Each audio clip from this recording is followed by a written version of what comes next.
Vous dites que certains quartiers de Bangui sont pris en otage. Mais on oublie que toute la République et toute la nation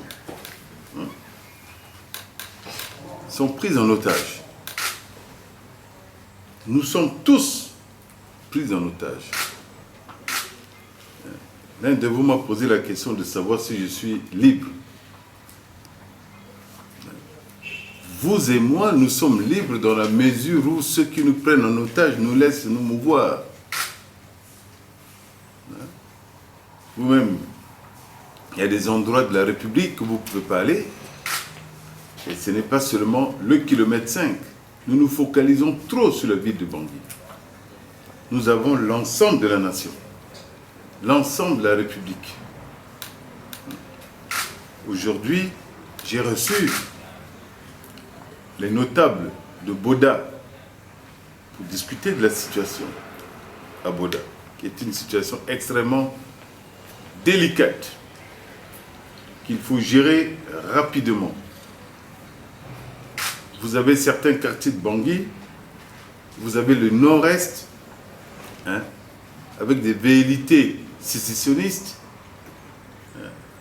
Il y a beaucoup de choses qui se passent dans ce pays. Et je suis content que vous me posiez ce type de questions, parce que ça veut dire qu'on commence à prendre conscience qu'il est temps qu'on s'en sorte, qu'il est temps qu'on mette fin à tout cela.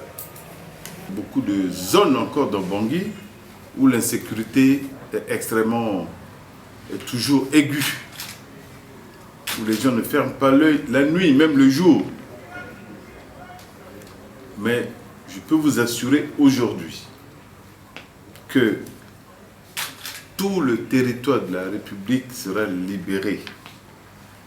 Il n'y a pas un territoire que quelqu'un peut prendre en otage. Et personne ne peut rien prendre en otage ici.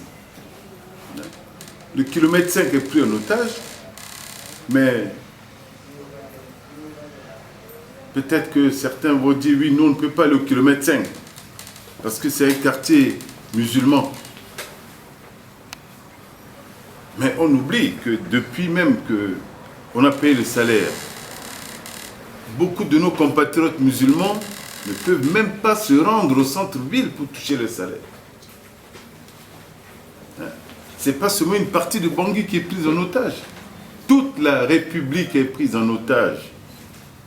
Et il faut qu'on travaille sur cette question-là. On a besoin de la libre circulation. Parce que un Centrafricain est un Centrafricain. Zokwezo. Tout Centrafricain est un Centrafricain. Les Centrafricains ont le même droit sur ce territoire. Tous les étrangers qui vivent chez nous ont le même droit, ont des droits. En tout cas, même s'ils n'ont pas le droit de vote, ils ont des droits et le droit de circuler librement. La route qui va sur le corridor, qui nous approvisionne nos principales voies d'accès à l'extérieur, est prise en otage par beaucoup de gens. Vous ne pouvez pas vous imaginer les moyens que nous mettons pour sécuriser cette route. Pour que du sucre puisse arriver ici, du sel puisse arriver ici, de l'huile puisse arriver ici, de la farine puisse arriver ici, des médicaments puissent arriver ici.